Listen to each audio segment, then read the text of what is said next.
everyone, welcome or welcome back. My name is Stacey. Today I thought I would talk a little bit about a few of the music biographies that I've been reading lately and the music that I've been listening to go with them. Now I'm sure I'm not alone in listening to music while I read, and I tend to, in the same way that I mood read, if I'm feeling if I'm grumpy, then I might read something that cheers me up, or if I'm feeling stressed, I might read something calm, or if I'm feeling bored, I might read something that's, exciting and has a lot of action going on.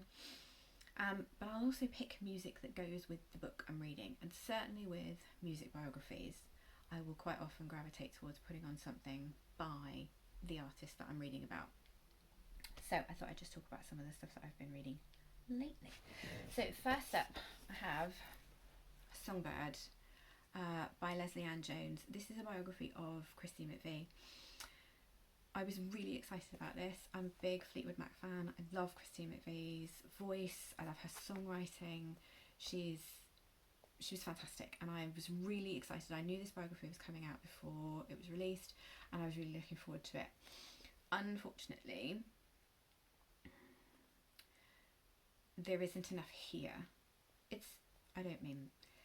There's a lot of filler, and there is an odd focus on things that I just didn't think were interesting or necessary at all. There is page upon page upon page about the history of the Black country where Christine McVie was born and grew up. I mean, multiple pages talking about the increase in the number of women who were trained as nurses and transferred those skills to qualify as midwives in the early part of the 1900s. I didn't need or want to know about any of that. It was deadly dull. And then like a page and a half devoted to the recording of Christine's debut album, her Christine Perfect album.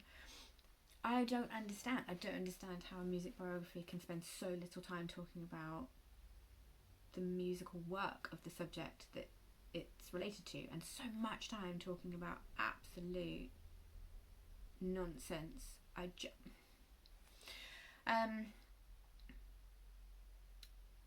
intimate biography of Christine McVie is what the subtitle is, and that really annoys me, because whilst it's apparent from the sort of occasions that she's interacted with Christine McVie, it's clear that Lesley Ann Jones knew Christine McVie, and it's clear that they were on friendly terms. They clearly were not friends. It clearly isn't a relationship that gave her enough access for her to have information that isn't freely available to any biographer who wants to have a Google or read other books that are available. What really annoyed me about this is, in the absence of anyone else being willing to talk to her, and she admits about 2/3 of the way through that Christine McVie's family declined to take part in this. They didn't want to talk to her about their relationships and their history. They didn't want to give any information. She rolls out this psychologist who never met Christine McVie, and she asks for his opinion on different events in Fleetwood Mac history. She shows him interviews, she shows him videos and documentary clips, and she tells him things that she's found out through her research, and then she asks for his psychologist's view on what this could mean.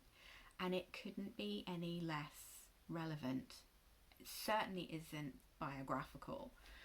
It's entirely subjective, and after somebody has passed away, it's entirely pointless, because it can't be refuted. She's not going to be able to come out and go, what a load of old... It was really annoying. It was very frustrating. There are bits of this that had promise. She pokes around the relationship with Stevie Nicks in a way that I haven't seen other biographers particularly touch. There's a kind of sacred protection around the friendship that Christine McVie and Stevie Nicks had that doesn't kind of get poked at in the same way that other relationships within Fleetwood Mac are stress tested and kind of examined from all angles. Kind of this idea that Christine had to see if she could tolerate Stevie Nicks before they could let Stevie and Lindsey Buckingham join the group, and if the two girls were going to be okay, then it was going to be all right. Which is a weird vibe anyway, because there's nothing in any of the stuff that I've read that indicates that anybody in Fleetwood Mac ever asked Christine McVie if she minded any of the revolving door of men who were coming and going. But for some reason, they suddenly decided that she needed to give the seal of approval for there to be another girl in the band. And then once they decided they did like each other, everything's hunky-dory and nothing ever changes in that relationship for the entire time. For the rest of Christine McVie's life. Which patently can't be true, because there's a lot of complex things that happen in that band. Not least the fact that Stevie Nicks has a fling with Dennis Wilson whilst he's engaged to Christine McVie. There's no way that there wasn't at least the briefest of discussions over tea and biscuits about that. There's no way that that doesn't change the dynamic of a friendship. I don't care how cool you are. And she pokes around that more than I've seen other biographers do, which is really interesting. She does not like Lindsey Buckingham, and that is very clear. I've got a weird light thing now, I'm trying not to sit in it. She doesn't like Lindsey Buckingham. She makes that patently clear all the way through, to the point where it's almost obstructive. It almost prevents her from giving any real accurate analysis of those relationships with him, because everything that everybody else does to Lindsay is justified because he's so awful. And it's just a bit of a shallow take that doesn't kind of give you any insight into it. She also doesn't in any way probe the fact that Christine McVie clearly had an ability to work with, get on with, engage with Lindsay that the others didn't have all the time, because she works with him multiple times away from Fleetwood Mac. They have an album, just the two of them. I mean, although John McVie and Mick Fleetwood play on it, the two of them get together and they're writing and they're working together at a time when everything else is very tense and he's not in a good place with the rest of the band. He clearly is in a good place with Christine McVie, and that isn't really explored as to why the two of them are able to get on and everything's all right. So there's a lot of relationships that actually are really interesting that don't get an awful lot of time or a lot of thought, and then there's a lot of stuff that just doesn't matter that gets huge amounts of discussion. There is significant amounts of discussion about Stevie Nicks' solo albums, despite the fact that this is not a Stevie Nicks biography. And compared to the amount of time that's spent talking about Christine's albums, it makes no sense to me. I get that Stevie Nicks sold significantly more records, but then write a Stevie Nicks biography. Do you know what I mean? It's, if you're going to write about somebody, focus on their career and their output. Frustrating. Not as good as it could have been, and from someone who throughout the book appears to be trying to create the impression that their relationship with the subject is a lot closer than it was. Anyway, on a completely different tack was this absolute gift. This is Dip My Brain in Joy, A Life with Neil Innes. This is Neil Innes' official biography written by his wife Yvonne. This was beautiful. This was absolutely fantastic. This is everything that I want a music biography to be. It was written by somebody with close and intimate knowledge of the person that they're writing about. It was written by somebody with a genuine, deep affection for them and a real love of the work. It comes with all kinds of really charming and adorable family stories and home life details, and she's clearly writing this as she's grieving, and she's honest about that. She talks about not being able to believe that he's not around. She talks about numerous occasions through this where she can't quite remember when something happened or who was at that party or what have you, and turning to ask him and then realising that he's not there. She starts the book with his death, and it's heartbreaking, but it's beautiful. It's absolutely beautifully done, and you just come away from it thinking, what a good egg. And isn't this amazing? And I loved every page of this. It was really, really good. The other one that I've been listening to, I haven't been reading the hard copy, I do have a hard copy somewhere, but I've been listening to it on audiobook, is Stuart Maconie's With a Little Help from My Friends, which is a Beatles, biography is not quite the right word.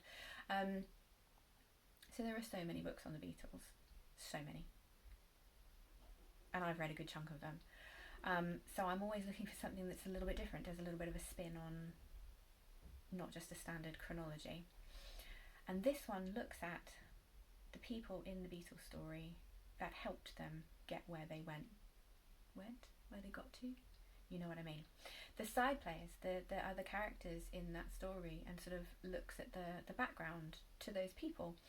And it's chunked down a different person per chapter, and it's really readable, really easy to kind of digest. It deals with everybody from the childhood friend of Lennon and McCartney who introduced them for the first time at the Village Fete. There's a chapter on Julia Lennon. There's chapters on George Harrison's sister Louise. There's chapters on his dad. There's chapters on members of their management team. There's a really interesting section that includes people who almost played with the Beatles or played with the Beatles for a short period of time. So there are a number of, they seem to cycle through drummers. But there are a number of people who played with the Beatles just as a one-off, or who were offered the opportunity and turned it down in the very early days when they were still sort of silver Beatles, and before it was a big deal. So whilst there's the inevitable chapter on Pete Best, there are chapters on other musicians who just had their kind of close shave, or their near miss, or their almost but not quite moment with the Beatles. And those are a little bit bittersweet, because you sort of get the impression for some of them that they regretted that. It's really interesting. It's a nice take on the Beatles story to kind of look at it through the lens of the people who were around them at the time.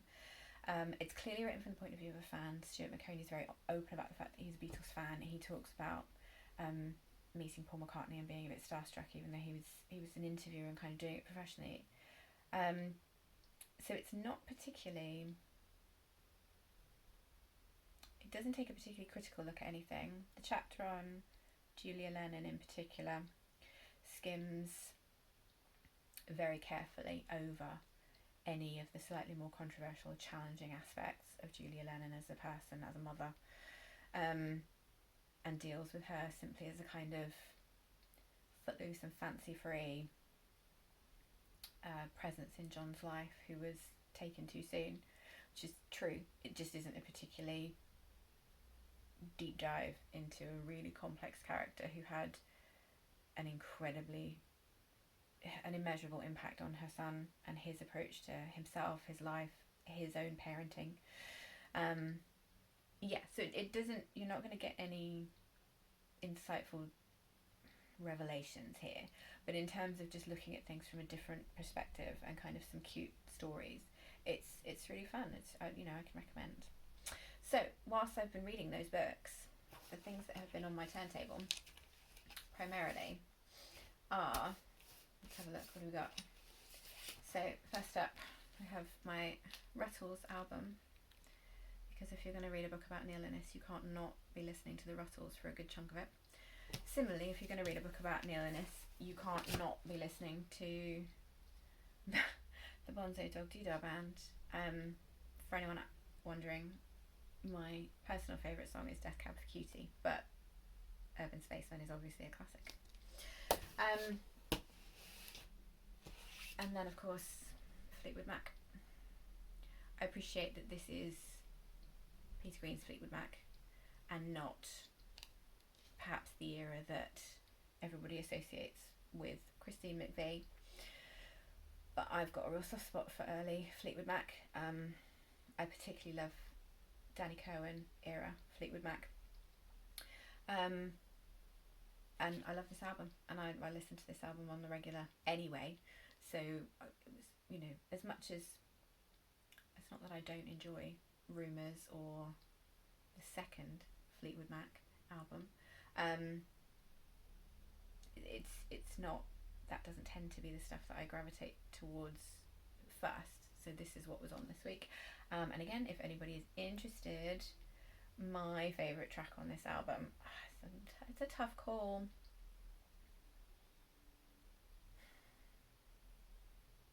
My Baby's Good to Me is probably my favourite one, although in fairness, Loved Another Woman is also excellent, and I think the fact that they chose to follow My Baby's Good to Me with I Loved Another Woman is the kind of humour that I appreciate. Yeah, so those are the ones that I've been listening to this week. My Rutles album is a favourite of mine anyway. I also sat down and watched the film after finishing the book because I love the Rutles movie. If anyone hasn't seen it, thoroughly recommend. And I've had this, although I've been listening to it on the turntable, I have also had this on my YouTube music because the Rutles album is on, I think all the Rutles stuff is on YouTube music and can be easily accessed to have a listen to. It's really funny. You do inevitably end up pulling out your Beatles albums because you can't quite remember. Some of them are really obvious. It's like, you know that Ouch is inspired by Help, regardless of what any subsequent lawsuits might have said. But there are others where you sort of go, I'm not sure, I'm not sure what that one, I recognise it, but I'm not sure exactly which one that's inspired by. So it does make you pull out all your Beatles albums and sort of work out what's inspiring which song. My favourite Rutles song is Living in Hope. I think that's my favourite one, although I do like Ouch. They're all great. They're all really good. So that's what I've been listening to whilst I've been reading. Yeah. I don't know, I might do another one of these. I probably need to say more about the records, really. Maybe I should do another one where I do a bit more of a deep dive into the music side of it rather than just the books. I don't know. Let me know if you would be interested in knowing a bit more about the records that I listen to, or whether it's just me chatting about my background noise, which isn't really interesting to anyone. Anyway, I hope everybody's alright. I hope everyone's avoiding the flu. Touch wood. So far I'm safe, but it's going to be a long December. Anyway, stay safe, and I'll see you again next time. Thanks very much. Bye bye.